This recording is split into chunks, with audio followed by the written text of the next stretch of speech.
Hi అండి. అందరూ ఎలా ఉన్నారు? పిల్లలు ఎప్పటినుంచో ఎగ్ బిర్యానీ చేయమని అడుగుతున్నారు. ఇంకా వాళ్ళ కోసం సింపుల్‌గా అయితే ఎగ్ దమ్ బిర్యానీ చేస్తున్నాను కుండలోని. ముందైతే వాటర్ పెట్టుకున్నాను రైస్ బాయిల్ చేయడానికి. దాంట్లో బిర్యానీ సరుకులు, అల్లం వెల్లుల్లి పేస్ట్, సాల్ట్ వేసి వాటర్ అయితే మరగనిస్తున్నాను. ఇంకొక పక్క ఏంటంటే కుండలో ఆయిల్ వేసి దాంట్లోనే 2 ఆనియన్స్, 2 పచ్చిమిర్చి, గుప్పెడు కరివేపాకు, గుప్పెడు కొత్తిమీర, గుప్పెడు పుదీనా 3 కూడా ఈక్వల్‌గా తీసుకుని అది బాగా మగ్గనిచ్చి దాంట్లో సాల్ట్ వేసాను. సాల్ట్ కూడా వేసిన తర్వాత దాంట్లో కాస్త పెరుగు, ఇంకా చికెన్ మసాలా, అల్లం వెల్లుల్లి పేస్టు ఇవన్నీ వేసి ఇంకాసేపు అయితే దాన్ని బాగా ఫ్రై చేయాలి. దీంట్లో ఫ్రైడ్ ఆనియన్స్ కానీ ఏమీ లేకుండా ఇలా సింపుల్‌గా చేస్తున్నాను. ఇది మనకి ఎగ్ ఇది కలిపి మసాలా కింద స్టార్ట్ అవుతుందనమాట. దాంట్లోనే కొంచెం కారం వేసి అది గ్రేవీ కింద అయ్యింది కదా! గ్రేవీ కింద అయిన తర్వాత దాంట్లో ఎగ్స్ వేసేసి ఇంకొక పక్క ఏంటి రైస్ పెట్టాను కదా! రైస్ కూడా 80% కుక్ అయిపోయింది. కుక్ అయిన తర్వాత అయితే ఆ రైస్‌ని కుండలో వేసేయాలి.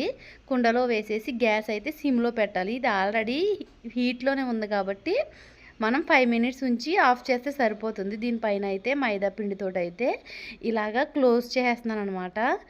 క్లోజ్ చేసి 5 మినిట్స్ అయితే ఇంకా 5 మినిట్స్ ఉడకనిచ్చి గ్యాస్ ఆఫ్ చేసేయాలి. తర్వాత దీన్ని ఎలా ఏదైనా కుండలో వండిన వంట ఏదైనా సరే హాఫ్ అన్ అవర్ దాకా కూడా హీట్‌గానే ఉంటుంది. హీట్ అయితే పోదు.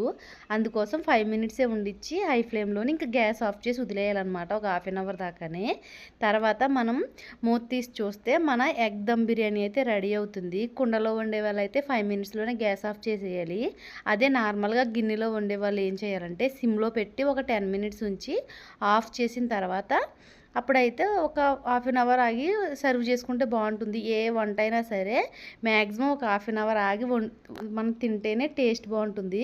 ఈరోజు చేసిన ఎగ్ దమ్ బిర్యానీకి అయితే మా పిల్లలిద్దరూ ఫ్యాన్స్ అయిపోయారు. మమ్మీ ఇంకా చికెన్ కాదు ఇంక మనకి ఎగ్ తోటే బిర్యానీ చేసేయని అంటున్నారు. అంతగా నచ్చింది పిల్లలకైతేని. నిజంగానే టేస్ట్ అయితే చాలా బాగుంది. దీంట్లోకి అసలు ఏమీ అవసరం లేకుండా కిందున్న మసాలా పైనున్న రైసు ఇంకా ఎగ్ కూడా ఈ మసాలా అంతా లాక్కుని ఎగ్ టేస్ట్ కూడా డిఫరెంట్‌గా ఉంది. నేను ఎగ్ ఫ్రై చేసి వేయలేదు కదా!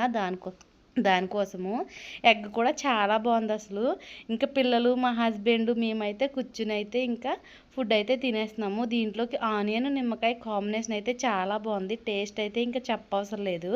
పిల్లలు ఎప్పుడైనా సరే నాకు బయట నుంచి బిర్యానీ కావాలి లేకపోతే అది ఇది అని మారం చేస్తున్నప్పుడు ఒక్కసారి ఇలా ట్రై చేసి చూడండి. టేస్ట్ అయితే నెక్స్ట్ లెవెల్‌లో ఉందసలు.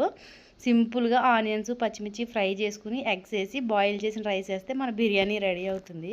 ఓకేనా? Bye friends. నా వీడియో నచ్చితే please like, share and subscribe.